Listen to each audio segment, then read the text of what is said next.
നല്ല അനുഗ്രഹങ്ങൾ ഉണ്ടാവണം. നമസ്തേ, പ്രിയപ്പെട്ട എല്ലാവർക്കും നമസ്കാരം. 2 ദിവസമായിട്ട് നമ്മൾ വീഡിയോ ചെയ്യൽ കുറവാണ്. ഉരിയരി തേവരുടെ നടയിലെ ക്ഷേത്രത്തിലെ ആ പുണ്യസന്നിധിയിലെ ശ്രീമദ് ഭാഗവത സപ്താഹ യജ്ഞം 7ാമത്തെ യജ്ഞമാണ് അവിടെ നടക്കുന്നത്.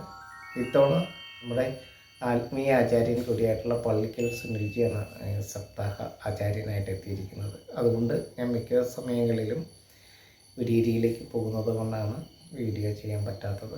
തലയോലപ്പറമ്പിൽ ഞാൻ താമസിക്കുന്നതിൻ്റെ ഒരു 4-5 കിലോമീറ്റർ അപ്പുറത്താണ് ഉരിയരി ഉമാ മഹേശ്വര ക്ഷേത്രം എന്ന് പറയുന്നത്. ഉരിയരിയിലേക്ക് പോകുന്നത് കൊണ്ടാണ് വീഡിയോ ചെയ്യാൻ പറ്റാത്തത്. നമ്മളുടെ പ്രഭാഷണ പരമ്പരയ്ക്കടിയിൽ 2 സംശയങ്ങൾ വന്ന് കിടപ്പുണ്ട്, 2 ചോദ്യങ്ങൾ വന്ന് കിടപ്പുണ്ട്. അത് ഒന്ന്, എന്താണ് സനാതന ധർമ്മം, ആ ധർമ്മവ്യവസ്ഥ എന്താണ്, ആ ധർമ്മശാസ്ത്രം ഒന്ന് എക്സ്പ്ലെയിൻ ചെയ്യാമോ എന്നാണ് ചോദിച്ചേക്കുന്നത്. തീർച്ചയായിട്ടും എനിക്ക് വളരെ താല്പര്യമുള്ളൊരു സബ്ജക്റ്റാണ്. കുറേ നാളായിട്ട് അത് ഒന്നും കൂടി ഡീറ്റെയിൽ ആയിട്ട് ചെയ്യണമെന്ന് വിചാരിച്ചിരിക്കുന്ന ഒരു വിഷയമാണ് നമ്മളുടെ എന്താണ് സനാതന ധർമ്മം.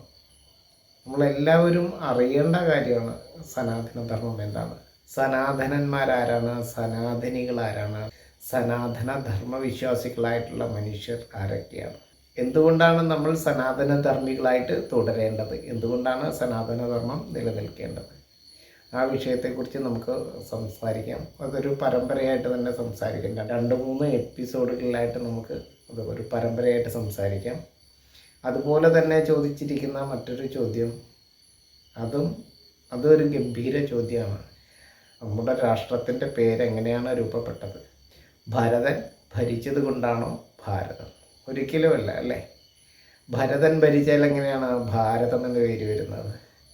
അപ്പോൾ ഭാരതം എന്ന് പറയുന്ന നമ്മളുടെ രാഷ്ട്രത്തിൻ്റെ നാമത്തിന് കാരണമായിരിക്കുന്ന വസ്തുത എന്താണ്? ആ യഥാർത്ഥ സത്യവും സത്വവും എന്താണ്? നമ്മളുടെ നഷ്ടപ്പെട്ടു പോകാത്ത ആ ഭാരതത്തിൻ്റെ നാമത്തിൻ്റെ പിന്നിലെ വേദരഹസ്യത്തെക്കുറിച്ച് നമുക്ക് സംസാരിക്കാം. ഇപ്പോൾ ഇവിടെ അടുത്താണ് ഈ ഉരിയരി ഉമാ മഹേശ്വര ക്ഷേത്രം എന്ന് പറയുന്നത്.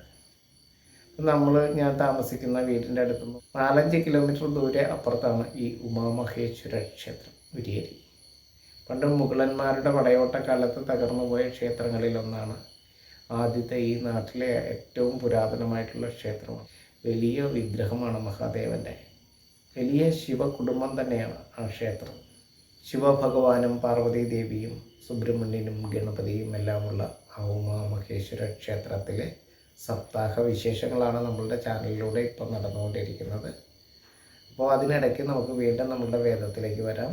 തീർച്ചയായിട്ടും നമ്മുടെ ചാനലുകൾ എല്ലാവരും കാണണം, സപ്പോർട്ട് ചെയ്യണം.